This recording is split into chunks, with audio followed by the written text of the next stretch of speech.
എക്സ്പ്രസിലേക്ക് സ്വാഗതം. അയാൾക്ക് 10,000 രൂപ അടിയന്തരമായി ആവശ്യമുണ്ടായിരുന്നു. കാരണം അയാളുടെ സഹോദരി ആശുപത്രിയിൽ ട്രീറ്റ്മെൻറ്റിലായിരുന്നു. ഡിസ്ചാർജ് ചെയ്ത് വരണം എങ്കിൽ മെഡിക്കൽ ബില്ല് അടച്ചാലേ ആ ആശുപത്രിയിൽ നിന്നും സഹോദരിയെ തിരിച്ച് വീട്ടിലേക്ക് കൊണ്ടുവരാൻ കഴിയുകയുള്ളൂ. 10,000 രൂപ കയ്യിലില്ല. സുഹൃത്തുക്കളോടൊക്കെ ചോദിച്ചു, ആരുടെ കൈവശവുമില്ല. പെട്ടെന്ന് അയാൾ ഓർത്തത് ഇൻസ്റ്റൻറ്റ് ഈ ആപ്പുകളുണ്ട്. പെട്ടെന്ന് നമുക്ക് പണം കിട്ടുന്ന ആപ്പുകൾ. ആ പണം കിട്ടുന്ന ആപ്പിലേക്ക് അയാൾ തെരഞ്ഞു പിടിച്ച് അത് ഡൗൺലോഡ് ചെയ്ത് 10,000 രൂപ ആവശ്യപ്പെട്ടു. ഇതിന് ഒരു പ്രൂഫും വേണ്ട, ഒരു ഡോക്യുമെൻറ്റും വേണ്ട. പെട്ടെന്ന് പ്രോസസ്സിങ് എല്ലാം കഴിഞ്ഞ് 10,000 രൂപയ്ക്ക് അയാൾ ചോദിച്ചത് കിട്ടി. ഇവിടെ ഈ വ്യക്തിക്ക് 10,000 രൂപ കിട്ടുകയും ചെയ്തു. 48 മണിക്കൂർ കഴിഞ്ഞില്ല. അതിനു മുമ്പ് അയാൾക്ക് ഫോൺ കാളും മെസ്സേജും വരാൻ തുടങ്ങി. 20,000 രൂപ തിരിച്ചടയ്ക്കണം.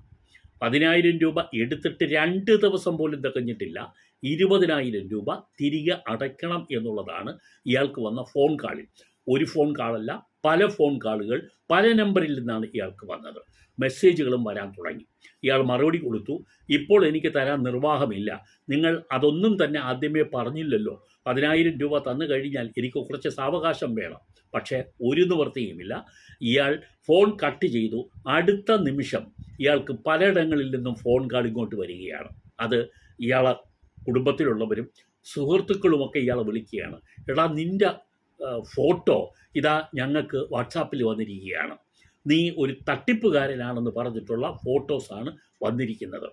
ഇത് കേട്ടതോടുകൂടി ഇയാൾ ഞെട്ടിപ്പോയി. 2 ദിവസം 10,000 രൂപ ചോദിച്ചു, 10,000 രൂപയും കിട്ടി. 2 ദിവസത്തിനുള്ളിൽ ഇയാൾക്ക് 20,000 രൂപ തിരിച്ചടയ്ക്കണം എന്ന് പറയുന്ന ഭീഷണി വരുന്നു. അയാൾ കൊടുക്കില്ല എന്ന് പറഞ്ഞ ഉടനെ അയാളെ ഫോട്ടോസ് വ്യാപകമായി പ്രചരിക്കുന്നു. ഇത് ഇന്ത്യയിൽ അല്ല, കേരളത്തിൽ തന്നെ നടക്കുന്ന, സാക്ഷാര കേരളത്തിൽ നടന്ന ഒരു സംഭവമാണ്. ഇയാളുടെ പേര് രവി എന്നാണ്. രവി, ശരിക്കു പറഞ്ഞാൽ രവി ആരാണ് എന്നുകൂടെ നിങ്ങൾ അറിയണം. ഒരു ഡെലിവറി ബോയാണ്. വീടുകളിൽ ഭക്ഷണം എത്തിച്ചു കൊടുക്കുന്ന ഒരു ഡെലിവറി ബോയ്. ഇയാൾക്ക് സഹോദരിയുടെ ആവശ്യത്തിന് വേണ്ടി എടുത്ത തുകയ്ക്കാണ് ഇപ്പോൾ ഇയാൾ കുരുങ്ങിയിരിക്കുന്നത്.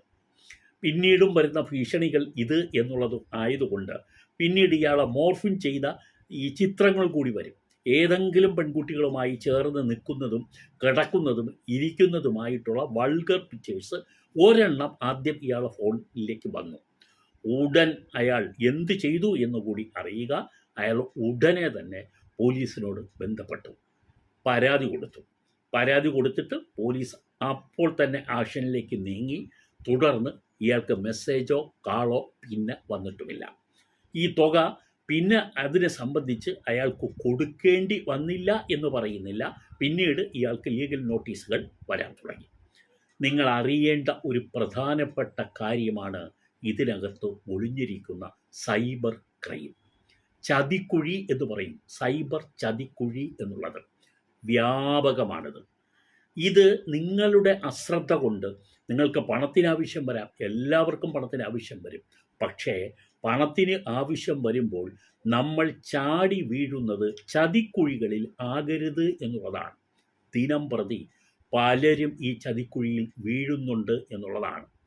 ഇൻസ്റ്റൻറ്റ് മണി ഓഫർ എന്നുള്ളതാണ് പ്രലോഭനം. ഉടനടി പണം, ഒരു ഡോക്യുമെൻറ്റും വേണ്ട, നോ ഡോക്യുമെൻറ്റ്, ഈസി അപ്രൂവൽ.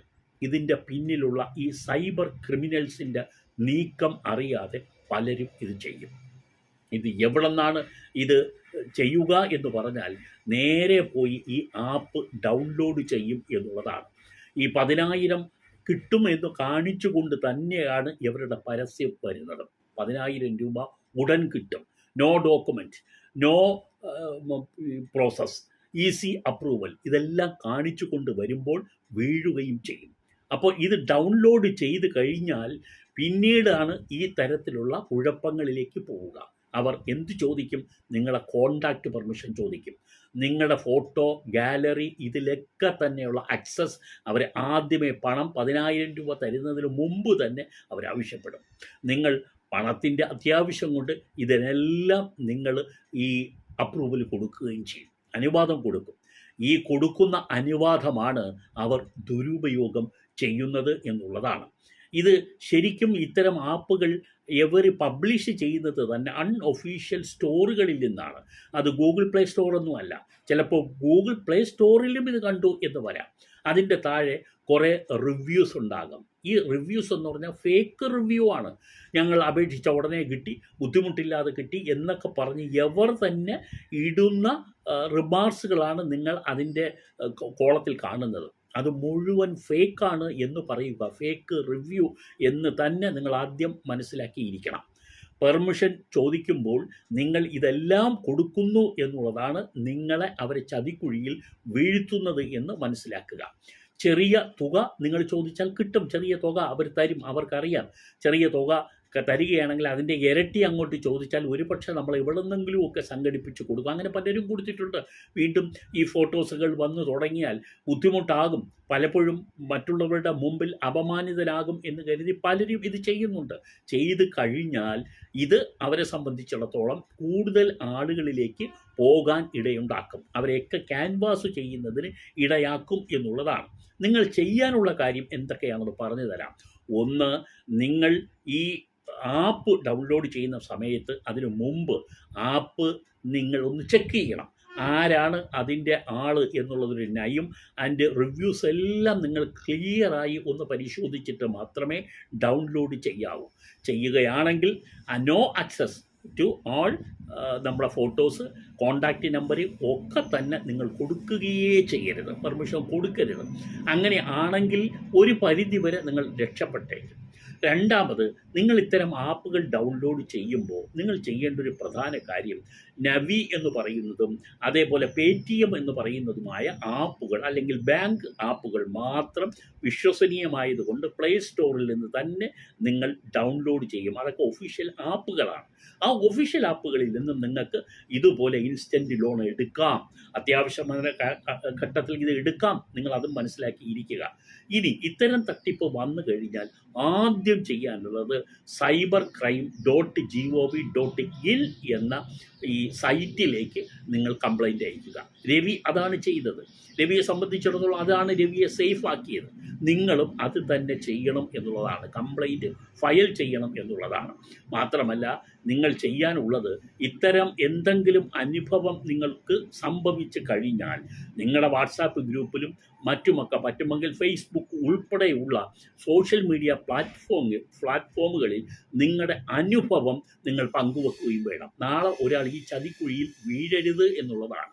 നിങ്ങളെ ചതിച്ചുകൊണ്ട് 10,000 രൂപ തന്നിട്ട് 20,000 രൂപ തിരികെ ആവശ്യപ്പെടുന്ന ചതി നിങ്ങളോട് ചെയ്യുന്ന ഒരു ആപ്പിനെയും വെറുതെ വിടുകയും ചെയ്യരുത്. തീർച്ചയായും നിങ്ങൾ ഞാൻ പറഞ്ഞ സൈബർ വിഭാഗം, കേരള പോലീസിലെ സൈബർ വിഭാഗത്തിലേക്ക് നിങ്ങൾ നിങ്ങളുടെ കംപ്ലൈൻറ്റ് ഫയൽ ചെയ്തിരിക്കണം. അങ്ങനെ ആണെങ്കിൽ നിശ്ചയമായും നിങ്ങൾക്ക് വന്ന ആ ഫോൺ നമ്പർ, കോൺടാക്റ്റ് നമ്പർ, ആ നമ്പരൊക്കെ സൈബർ പോലീസ് ഫോളോ ചെയ്യുകയും അവരെ വീഴ്ത്തുകയും ചെയ്യും. അങ്ങനെ നിരവധി ഇത്തരത്തിലുള്ള ലോൺ ആപ്പുകൾ തന്നെ ഇപ്പോൾ സെൻട്രൽ ഗവൺമെൻറ് നിരോധിച്ചിട്ടുണ്ട്, RBI നിരോധിച്ചിട്ടുണ്ട്. എന്നാലും കൂണുപോലെ വീണ്ടും മുളച്ചു പൊങ്ങുന്ന ഒരു അനുഭവമാണ് കണ്ടുവരുന്നത്. ഓർക്കുക, തട്ടിപ്പിൽ വീഴരുത്. വീണാൽ പരാതി കൊടുക്കാൻ മടി കാട്ടരുത്. കോണ്ടാക്റ്റ് നമ്പരോ നിങ്ങളുടെ ഗാലറി ആക്സസ് ചെയ്യുവാനുള്ള അംഗീകാരമോ നിങ്ങൾ നൽകുകയും ചെയ്യരുത്. ഇത് ഓർത്തിരിക്കുക. നാളെ മറ്റൊരാളിന് ഇത് വരാതിരിക്കുന്നതിന് വേണ്ടി നിശ്ചയമായും ഈ എപ്പിസോഡ് ഷെയർ ചെയ്യാനും മടി കാട്ടാതിരിക്കുക. ഇതുപോലെ നിരവധി തട്ടിപ്പ് കഥകൾ തുടർന്ന് വരുന്ന എപ്പിസോഡുകളിൽ ഞങ്ങൾ നിങ്ങളുമായി പങ്കുവെക്കുന്നുണ്ട്. നടന്ന സംഭവങ്ങൾ. തീർച്ചയായും ചാനൽ സബ്സ്ക്രൈബ് ചെയ്യാൻ മറക്കാതിരിക്കുക. നന്ദി.